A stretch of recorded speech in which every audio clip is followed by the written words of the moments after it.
What if I told you that the more questions you ask a woman, the weaker you look in her eyes? It sounds strange, because all your life you've been told, show interest, ask questions, keep her talking. But the truth is darker. Niccolo Machiavelli, the master of power and influence, discovered something centuries ago. The person who asks is always the one in need.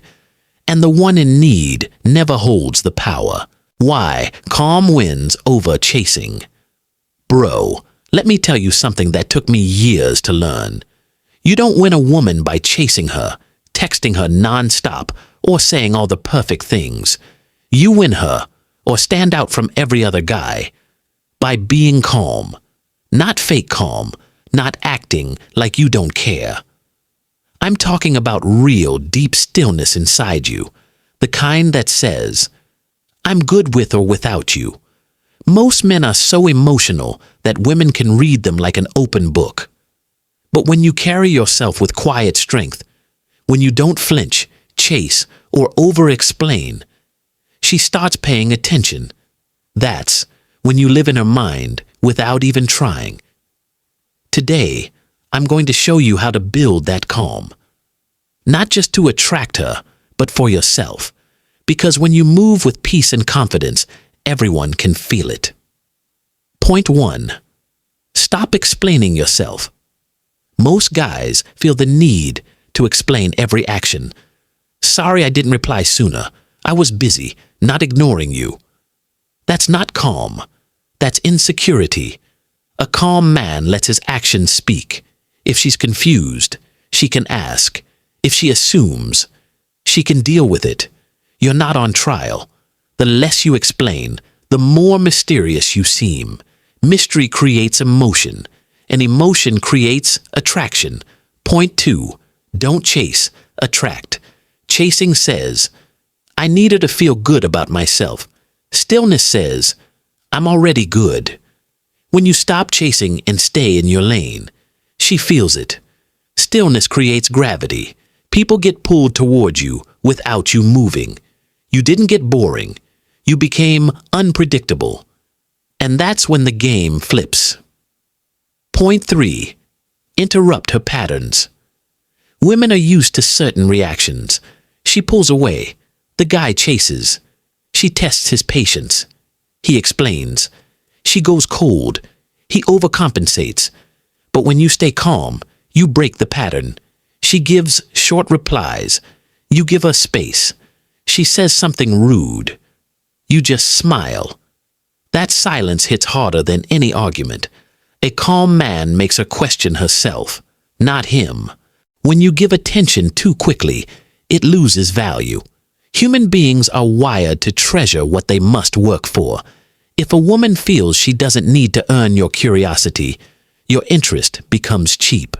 But when she feels that every detail she shares must be pulled out of you, it makes your attention valuable. Think of it like this. You can either be the mountain to be climbed or the market stall, giving free samples to everyone passing by. One is respected, the other is ignored. Machiavelli compared this to a fortress. A strong fortress is not impossible to enter, but it requires effort, strategy, and persistence. That effort creates investment, and once someone invests, they care about protecting it. This is how attraction begins. The danger of asking too much is that it flips the balance. Asking is chasing, and chasing always puts you behind. Once you're behind, you're reacting. And when you're reacting, you become predictable. Predictability kills desire. A man who avoids asking and instead makes statements, stories, and bold frames becomes unpredictable. The woman can't guess what he'll say next. She can't map him out. That uncertainty keeps her alert, awake, slightly unsettled.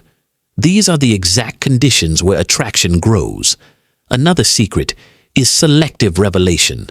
Machiavelli taught rulers to reveal just enough of their plans to guide others, but never enough to be fully understood. You must do the same in conversation. Give glimpses of your life, your thoughts, your beliefs, but never the full map. Leave blank spaces.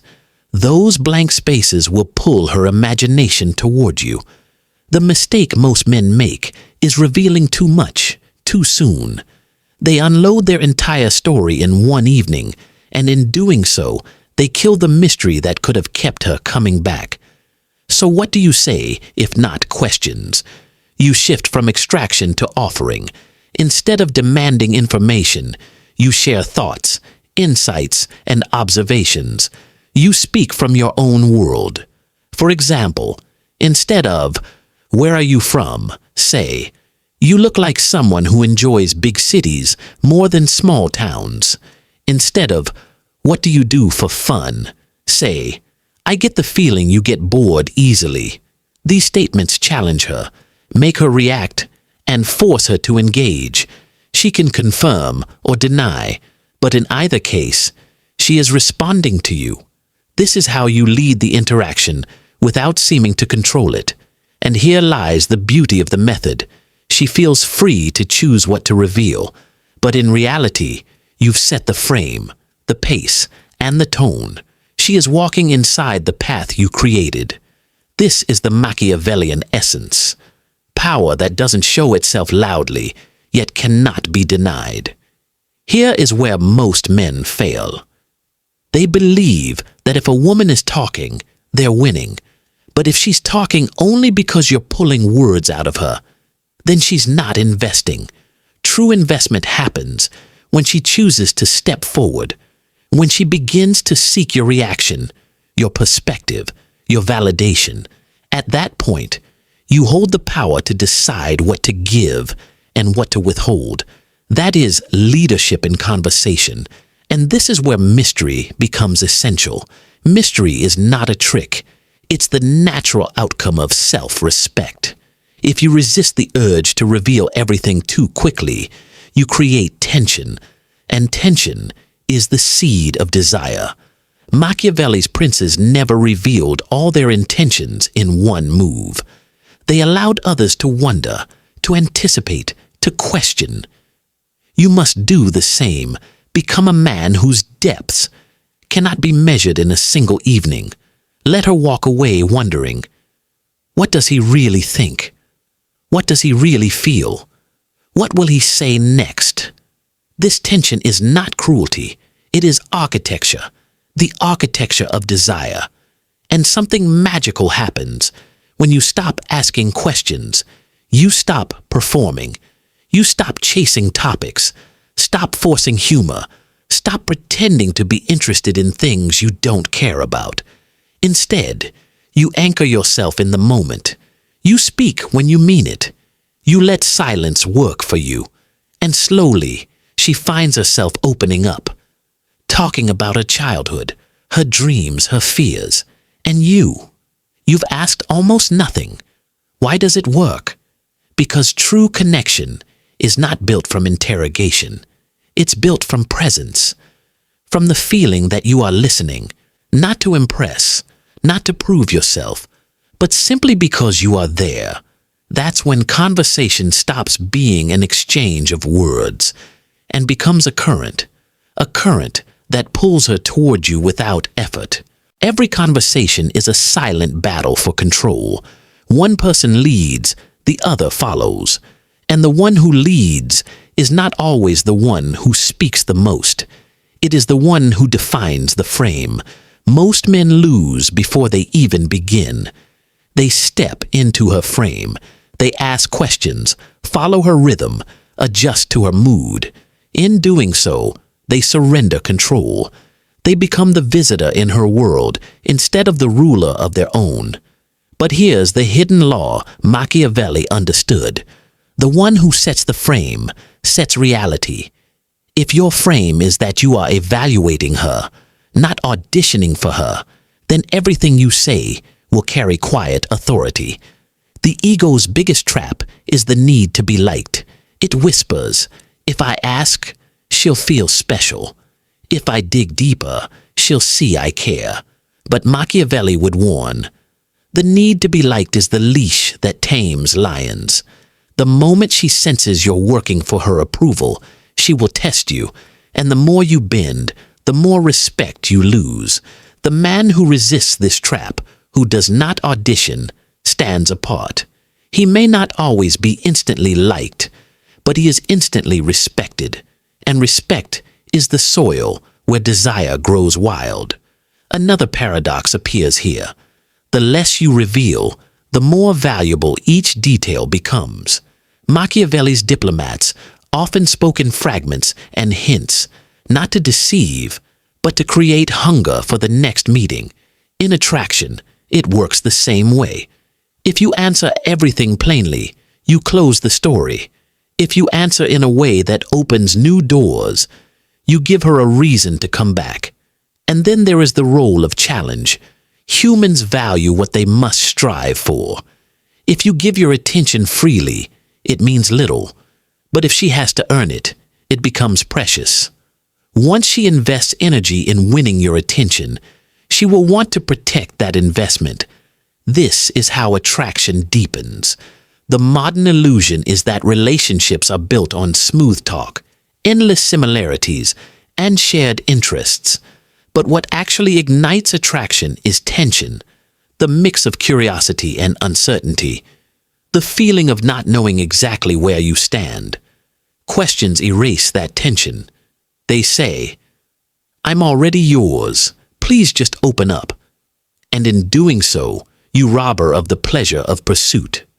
Machiavelli would call it surrendering your fortress without a siege, a loss of dignity and strategy at the same time.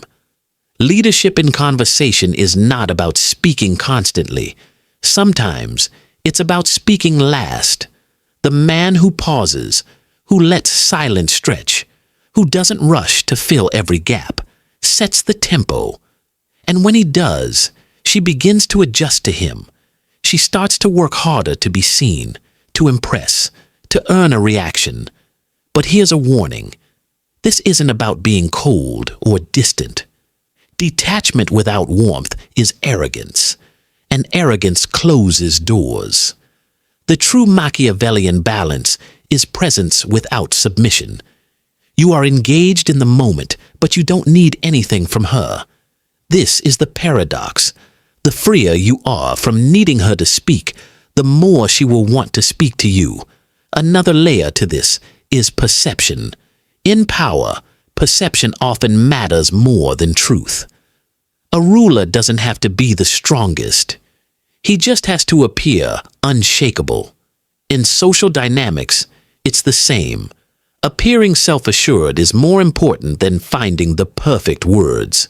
When you stop asking, you signal that your interest is deliberate, not desperate. And deliberate interest is intoxicating because it suggests standards.